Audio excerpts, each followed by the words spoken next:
Some people can do it in a half an hour. It just depends on how you are taking apart all the steps to the lesson plan. Now, what I usually do on Tuesday is when I review my red words with my students, and then I teach them their new red words. And then I do some type of activity with them. So the activity that I could be doing after I teach the red words, you might be doing more dictation of P words. You might be doing some learning center activities. Again, that's going to be up to you. So what I'm going to be modeling right now is how we can review our red words. So our goal with our review red words is we would get our red word booklet. Your students can have their red word booklet, or you could just hold yours up. So I could hold up my red words. I would have all the students stand up for review.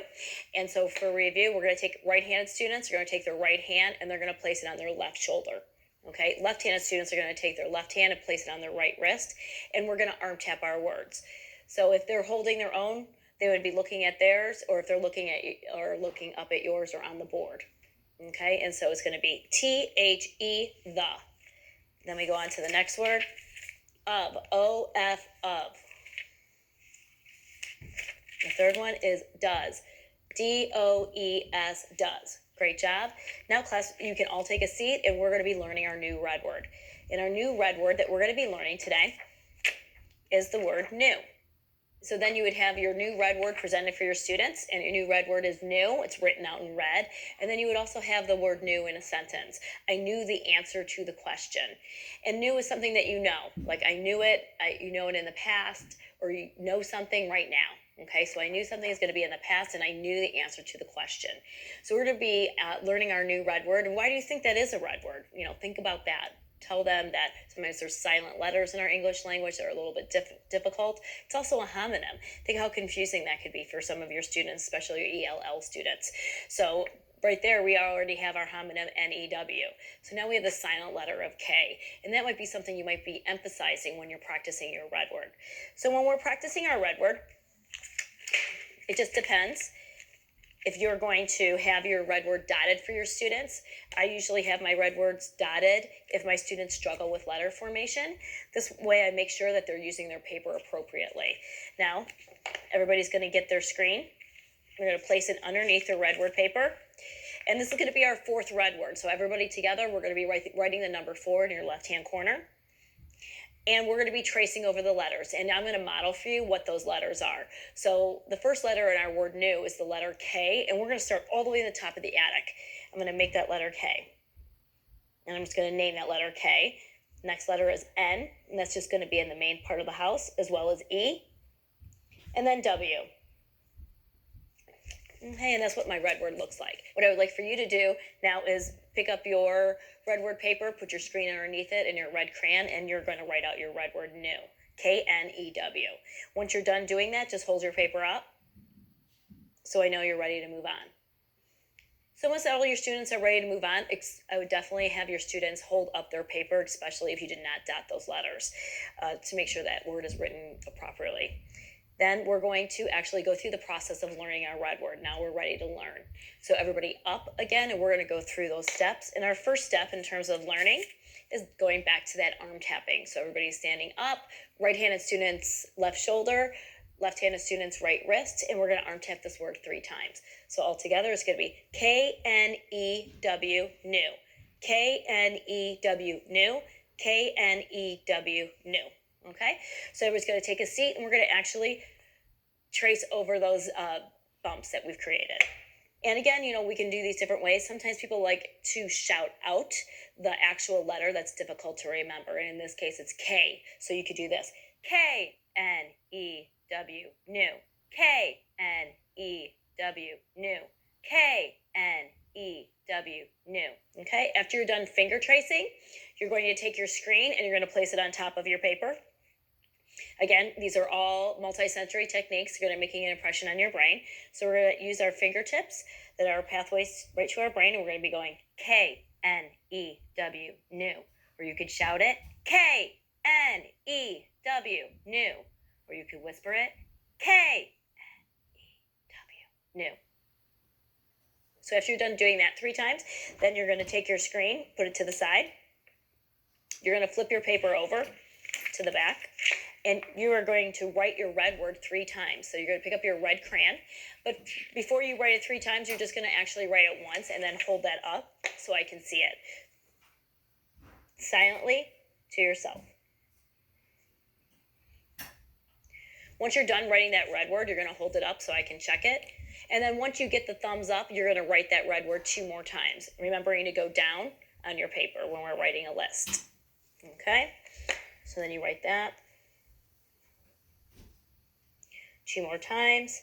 Once they're done writing their red words, you students should know at this point that they're going to pick up a pen or a pencil and they're going to write a red word sentence using the word new. They could always copy yours. They can always tell you a sentence. You can always share sentences. But again, it's important to write their red word sentence in pen or pencil and then go back and underline their red word in red. Okay? So you can do I knew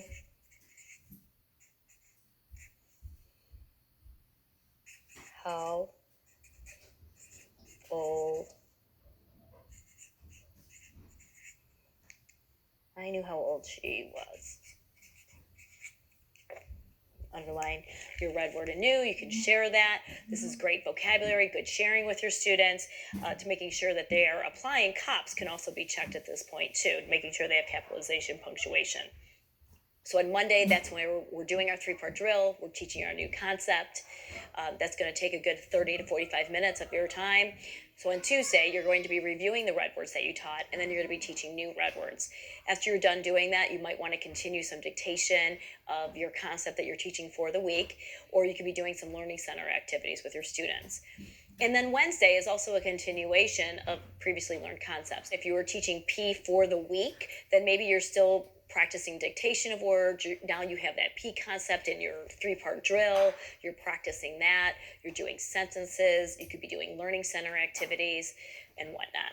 So what our goal is for us to have a practice test on Thursday. And I just want you to take a look at what this practice test may look like. Okay? You can have 10 concepts on here. You can have 20 concepts. Again, that's not a set number. It just depends on what you're working with your particular group. Now, in this case, this is my P list, and I only have 5 P words here. But I also want you to notice that I have 5 red words. Now, this is just a practice of skills that you've taught them. You've taught them the P concept. They should be able to write any of these words that are dealing with the P concept. And then the words that they're actually studying are going to be those red words. Those are red words that they can take home. They can practice with their parents by putting them into sentences and arm tapping them and tracing over them. What I want you to notice is what's the same between Thursday and Friday are going to be those red words. Again, those are the red words that they're practicing. Those are the red words that they're studying. But my green words or my P words are different because if they can spell any of these words on Thursday, they should be just as successful on Friday with different words that contain the letter P. This is what we call a true spelling test, where there's not a memorization of words, but actually taking a skill and applying it to other letters and sounds that you already know. If we want to have more vocabulary words on here, we can to have it a little bit more sophisticated.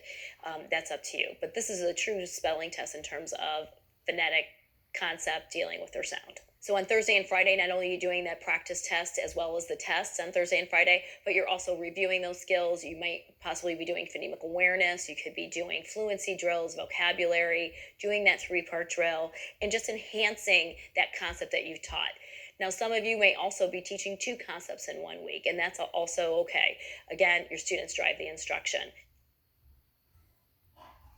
Okay, we're going to be going back and diving a little bit deeper into talking about syllable division and decoding. And at this point, when we're talking about syllable division and decoding, that means you have taught all the way through C through QU. So now you're ready to get into some multisyllabic words. Everything we've been dealing with up this far has just been 1 syllable. So now we want to get the students using those same letters and sounds, but doing it with 2-syllable words. So what that means is that we're going to be teaching some long vowels to the children. So their additional sounds that they're going to be learning are going to be the long vowel sounds. And with the long vowel sounds, going to be just naming those letters. So they're going to be learning that U not only says but it says U. They're going to be learning that I not only says but says I. They're going to be learning that E says most commonly, but it's also going to have a long vowel sound, which says E. They're also going to be learning that O says ah, and the long vowel sound is O. And they know that A says ah, and they're going to be learning that A also says A. So how do we go about teaching them that they have a long vowel sound? One way to teach open syllables to your students and learning long vowel sounds is possibly to use some type of visual as such. And what we did is we just created a house and we made a door on the house. And I always tell the students to look with their eyes. So how many vowels do you see with your eyes? And they're going to say that they see one vowel with their eyes. And we're always going to look, when we have one vowel, we're going to look to see what comes after that vowel. And as you can see, what comes after that vowel, we have a door with a doorknob. And we can close our door or we can open our door. Close our door or open our door. And we want to show the students that when the door is closed, this vowel is being blocked by a consonant, and it's only allowing it to say its short vowel sound, which is eh. When we open the door, which sometimes that we do, there's nothing following that vowel. So that vowel shouts out its name, which is the name of that vowel. And we know that now it's going to give that long vowel sound saying B. So it goes from bed, short vowel, to long vowel, E, B. Another visual that you might want to use are just getting some paper strips or colored index cards and fold them over for the students where they can make a door. They can make these themselves. And again, you can ask them, now, if you're looking at this, tell me, is this door open or closed? And we're hoping they say it's closed because if you see a consonant after your vowel, it's a closed syllable, hence a closed door.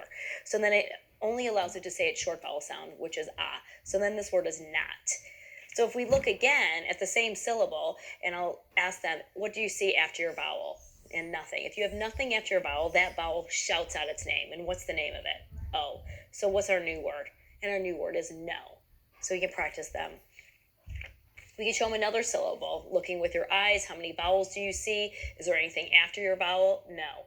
And if there's nothing after it, it shouts out its name. It says he. If we close our door, what's that doing? It's blocking that vowel from shouting out its name, and it's only allowing it to say its short vowel sound, which is hen. So what we're doing is doing some hands-on practice with one syllable words of teaching them long vowel sounds. Now, even though I only showed you a couple of the vowels, we want them to apply this to all 5 vowel sounds, okay? So we would probably want to get some practice of doing some syllables dictation with your students, and you can actually do a whole lesson on this. And you could do a lesson practice page with open and closed syllables. And here, this is where you could be saying, okay, class, I'm going to be giving you some nonsense syllables. I'm going to give you some real syllables. I'm going to state them to you. You're going to finger tap them and you're going to write them. For number 1, maybe you're going to do a syllable dictation and the word is be. Okay, so you would say to the students, I will be home soon, be. And you're going to have them go through that process of repeating that word. What's your word? B, finger tap it, B, E, B. And they would be writing on their sound lines, B, and what says E? Oh, E says E. Okay, checking their work and then rewriting it. Then we can come down and we can even write some additional words down here. So then maybe we're moving forward and we're going to move on to number 2 and we're going to want the students to write the word bit. Like he was bit by a dog. Listen again, bit, finger tap it, B, it, bit, and then they would write it. So after you've given your students some practice with writing their words, rewriting the words, reading them, writing some sentences with open and closed syllables, then you are hoping to progress into 2-syllable words and seeing if they can apply this skill. So we're going to want to present 3 cards, and the first card that we're going to want to present are the syllable division patterns. Now, as we were exposed to before, that there are 4-syllable patterns, we're not going to teach all 4 at the same time. I'm just going to actually be teaching you the first and second syllable type. And with the first and second syllable type, we know that number 1 is the most common, which is vowel, consonant, consonant, vowel. And the second that's most common is vowel, consonant, vowel. So what I'm going to do to help us is I'm just going to cover up the other 2. As we progress through the sequence chart, we will add those on in order of instruction. And not only do the patterns are important for us, but we also need to talk about those types again. We know that a closed syllable is going to be labeled CL, and we're going to be learning that an open syllable is going to be labeled with an O. And we're going to be following some steps, and in your green flip chart of syllable division are going to be all those steps listed for you that you need to follow. to what we call as word attack skills, or break apart a word that's multisyllabic. So we're going to start with some multisyllabic words, and the first step that we're going to do when we're attacking multisyllabic words is we're going to find our first two vowels. So I want you to look with your eyes and look at the word that's listed below. We never name the word out loud. This is what we're trying to do, is figure out what that word is. So we're going to look with our eyes and find out what our first vowel is, and our first vowel is O. We're going to underline it, and we're going to label it with a V. And then we're going to find our second vowel, and our second vowel is E. Underline that and label that with a V. So after you're done labeling your first two vowels, you're going to draw a bridge connecting the bottom of your two V's. And you're going to see what's above your bridge. As you can see with your eyes, there's only one consonant. So you're going to underline that letter and mark it with a C. Okay. Now looking back at our syllable division pattern card, you're going to have to determine which pattern it is. Is it number 1 or is it number 2? Okay, and looking here, I see that it's vowel, consonant, vowel. So there's a dividing line with that syllable pattern, and the dividing line is between that first vowel and the consonant. So I'm going to actually take my highlighter, and I'm going to divide that word into syllables. Okay, so this is a little thicker, so I'm going to cut the stock paper here, but if you had paper, the highlighter would actually saturate it enough that you could actually rip the paper. And the scissors can be cut and break your word into two parts. So if you look at this syllable all by itself, you're going to have to tell me, is this an open syllable or a closed syllable? And you're going to say that it's open because there's nothing blocking it. And if it's an open syllable, we're going to label it with an O, because we know that shouts out its name anytime we see an open syllable. Looking here, we're going to look at this whole syllable, and you're going to have to tell me if it's open or closed. And it's a closed syllable because why? There's a consonant after that vowel. So we label closed syllable CL. And we know in a closed syllable, those are short vowel sounds. So you're going to look here, and you're going to say this syllable says O, this syllable says pen. We're going to put it together, open. Like open the door, okay? So in terms of that, that's just a good example of taking them through a VCV word in terms of breaking it apart. We can even come across another word, again, following those same steps. The first vowel they're going to find, I'm going to actually write on the back of this to hold it up. Be a little easier for me. So we're going to find our first two vowels. First vowel is U, underline, label. Your second vowel is what? O, underline and label. You're going to draw your bridge, connecting the bottom of your V's, and looking above to see how many consonants you have. So in this word, you're going to see that there's two consonants, an M and a B. We're going to label those with a C. And we're going to look at that pattern, and then we're going to come to our syllable division pattern card, and we're going to see if it's number 1 or it's number 2. And we're going to see that that's number 1. And where's that division line drawn? The division line is drawn all the way between the M and the B. Again, we can rip our paper or take our scissors and divide our word into syllables. And our first syllable, is it open or closed? And we're going to see that this is a closed syllable. And we're going to see that this syllable, B-O, is an open syllable. So in the first syllable, it says gum. Second syllable says bow. Put it together, gumbo. And some people like to make gumbo soup. Okay? And I just want to share one more word with you, because this is going to be a little bit different and isn't going to look like one of our pattern cards. And we're just going to learn those skills of how we can attack them. So the first step, always following the same rule, find your first two vowels, vowel, vowel, underline and label. We're going to draw a bridge, connecting our bridge to the two vowels, and we're going to look what's above that. Now, what you notice with your eyes is that there's more than two consonants. So when you have more than two consonants above your bridge, that means something goes together. So you're going to look for known digraphs or known blends. At this time, we haven't learned blends, but we have learned digraphs. So think about what those digraphs are, those two letters coming together making one sound, and what goes together. Is it going to be TH or is it going to be HT? Well, we know that a digraph is TH, so that's going to get one underline, and it's going to also get one C. The second one is T, it's going to get another underline. And now we can get to our pattern. Okay, so now we have vowel, consonant, consonant, vowel, which is pattern number 1. And again, splitting our word. Whether you're using a pair of scissors or you're ripping your paper, your first syllable is open or closed. Closed says bath. Second syllable, open or closed. Closed says tub. Put it together, bathtub. Now the great thing about breaking these words apart or being able to read them with this decoding strategy is that you're also going to be able to spell them.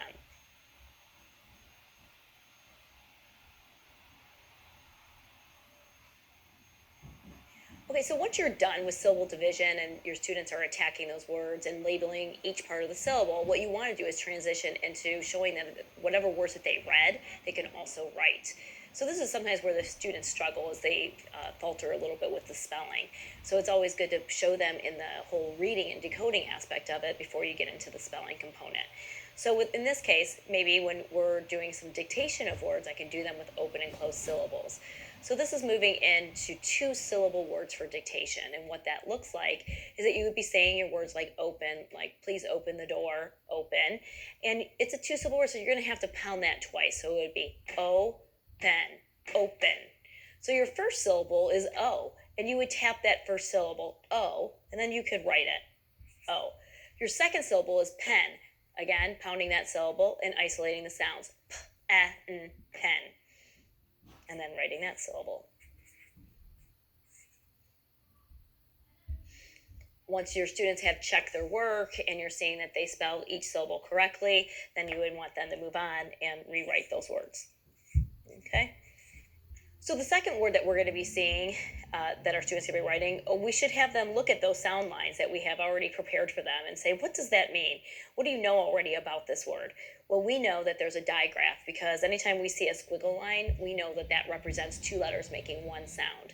So in this case, we could tell the students that this is probably going to be a 2-syllable word, and we know that 1 syllable contains a digraph. So listen carefully, and here's your word, bathtub. Last night, I gave my dog a bath in the bathtub. Listen again, bathtub. First syllable, bath, b-a-th. So they would write that syllable, b-a-th. Second syllable, tub, t-a-b-tub. And they would write that syllable. Once that word is written correctly and it's been checked, then you would want your students to rewrite that word.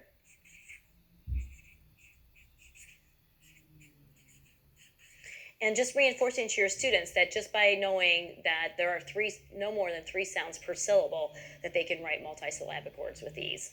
Okay? And the last syllable or the last word that we want to write is a word that we've already practiced with reading, and that word was gumbo. So listen again, gumbo, like I like to eat gumbo soup, and it's gumbo. First syllable is gum, gum.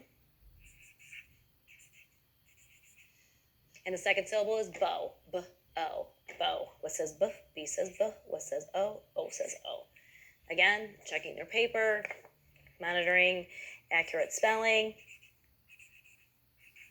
And once they're done rewriting, we're never going to forget to go back and reread those words. So they would go from top down, bottom up, and all about. So it's open, bathtub, gumbo, gumbo, bathtub, open, and then jumping around. Bathtub, gumbo, open, gumbo, bathtub, gumbo, open. Okay, so what we're doing through here is that we're just following along in our recipe for reading sequence chart. And once we finish with C through QU, then we're teaching syllable division with open and closed and the first 2 syllable patterns. Okay, so as we're progressing down our sequence chart, you're going to be coming across other syllable types as well and other syllable patterns. And the syllable patterns that you will be teaching are going to be dealing with the 3rd syllable pattern, which is going to be vowel consonant / vowel, and that's dealing with words such as cabin, where the consonant is blocking that vowel sound from shouting out its name, and you're going to be dividing after that consonant. So after you teach that syllable pattern, then you're going to be going into another syllable type, which is going to be Magic E. So as you can see through your sequence chart, all of the highlighted areas are going to be teaching those syllable types. And what we're going to be reviewing is we're just going to go over all the syllable types with you. So we're going to review with our open and closed syllables, and then we're going to move into our Magic E syllable because that's going to be the next syllable type that we're learning, and then moving into some vowel teams. After we're done, I'm going to be teaching you an advanced lesson on UR. So then we'll be talking about bossy R syllable types and then going into diphthongs as well as consonant LE. So just to bring us up to that UR lesson and to reiterate what we know so far, and then to teach you these 2 syllable types. So we know with ego, if we were going to break apart those words, we know that we have to find our first 2 vowels. We're going to find them, underline them, and label them. So we know it's E, vowel, O, vowel, and draw our bridge. we know that there's one consonant between our two vowels, and we're going to look at our syllable pattern, and we're going to decide where is that word split. We know that we could have two choices. We know we could be split right after the vowel, or it could be split after the consonant. The rule of thumb is always do number 2 before you do number 3 and see how that sounds. If it doesn't sound correct, then it's probably a word you don't know, and we're going to have to teach that word to you. Okay? So we're going to always do, like I said, number 2. It's going to be split right after that vowel, and your first syllable is going to be an open syllable, and your second syllable is also going to be an open syllable. We're going to cover that up, and we know the first syllable says E, and the second syllable says go. Put it together, ego. Like the man with the muscles had a big ego. So over here, we can even write those words for our students, and we can pound those syllables, and we can say, okay, class, here's your word. Of course, these would not be shown to the students, and we can give them practice with actual dictation. And we can say, here's your word is ego, first syllable, E, and then they would be writing it. The first syllable, and then the second syllable, go, go. And then they would be writing that as well. Okay, so then moving on after open and close, you're going to be going into teaching the Magic E syllable type. And you would want to, after you taught it with one syllable words, you would want to show it with 2 syllable words, again, showing them how to read Magic E with 2 syllable words. So the first step that they're going to be doing is, again, underlining the first 2 vowels and labeling them. We draw our bridge, connecting the bottom of our V's, and find what is above our bridge. In this case, we have vowel, consonant, consonant, vowel. We're going to be looking at our pattern card, and we're going to see that we're going to split right between our 2 consonants. So we're going to be asking, okay, what does that first syllable look like, and what is it? Is it open, is it closed, or is it Magic E? In this case, we know it's a closed syllable because it's followed by a P. And then we look at the second syllable. We know we never underline a Magic E at the end of a word, and we know that this is Magic E because it has special powers to jump over one consonant and make that vowel shout out its name. So in this case, we have to ask ourselves, is it open, is it closed, or is it Magic E? In this case, this is a Magic E syllable, again, knowing that it says I. So the first syllable says rep, second syllable says tile, put it together, reptile. So what does this look like if we were going to actually use that word for dictation of words? We would probably give them sound lines, and this is what our sound lines would look like. Okay, so in this case, we have 6 sound lines. We put stars at the end, and now your students can be successful in terms of writing them. So, for example, if I wanted you to do reptile again, I would do reptile. First syllable is rep, p. Write it, p. Second syllable is tile, t-i-o, tile, t-i-o. What's making I say I? And we know that that's that Magic E. If you want, you can have an arrow to help your students, and that can show that they can jump over the only one consonant, making that letter shout out its name. So, progressing through your scope and sequence, the next syllable type that you would be teaching to your students is going to be the vowel team syllable. And with the vowel team syllable, we learned that 2 vowels go walking, the first one does the talking. These are the 6 most common of your vowel teams, where they're going to be saying E, A, and O. And I'm just going to pick one of the vowel team words for us to actually decode, and then we can do one with encoding as well. So let's say we learned some skills, okay? So I have a word written down here for my students. I would have them find, again, their first 2 vowels. What we teach them is when you see a team, they go together as one vowel. So here, if we underline, it's going to get 1 V. And then we're going to look with our eyes to find our second vowel, which is an I. So now we have our 2 vowels. We draw our bridge.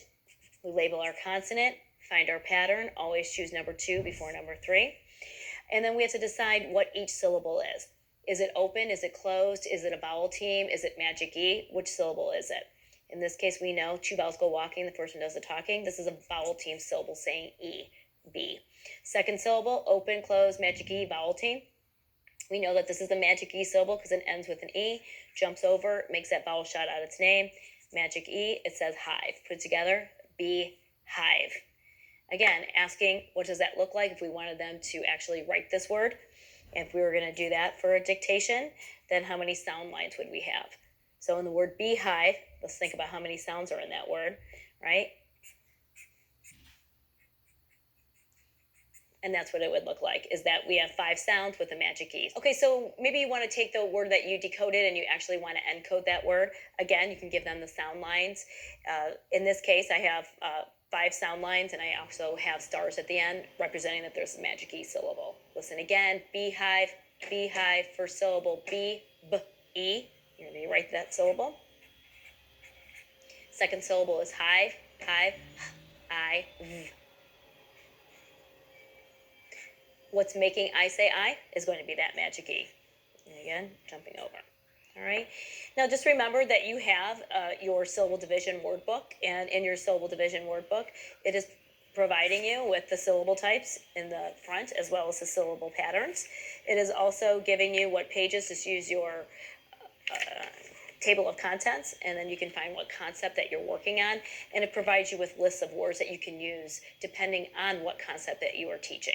Okay, so now what we're going to do is we're going to move on from our vowel teams into Bossy R, and I'm going to be teaching you the UR syllable type. Okay, so we're going to assume that today is a Monday, and we're going to be teaching UR for our concept for the week. And so at this point, we have quite a stack of cards that we've already taught our students. They've been quite successful in terms of reading, writing, words, sentences, syllable division. So we're just going to run through, and I'm going to model for you what a 3-part drill looks like at a little bit more of a higher level or advanced concept. So at this point, again, they're just stating sounds. If you had pictures on your card, that's fine, or if you wanted to remove them at this point, that's fine as well. So you would be flashing them and saying E. As you can see, I don't have to hit every single card. I can flip a few cards down at a time. So they'd be saying O, Cr, Onk, Fr, Gr, Shr, Scr, Full, Pull, Sol, Sm, A, Sp. This would be O, magic E says O. R, St, Swa, Twa, Nt, St, Ult, And this says as well. Pt, Kt, Ulk, Old, Ong, Sp, Sk, Ink, Unk, G. U, magic E says U. A, magic E says A. E, magic E says E. K, E, A, K, T, Ch, S, and V, and F. And that would complete your visual drill, and then you would move into your phoneme grapheme chart, where your students would be writing their sounds and symbols in the sand. And you're going to be calling off the sounds right off of your chart. And so at this point, this is what your phoneme grapheme chart would look like, where you're going to have multiple ways to represent a sound. Okay, so I'm going to be calling off some sounds, and at this point, you know 3 ways to write F. So what do you need to do to your tray? So you're going to actually take your tray and draw it into 4.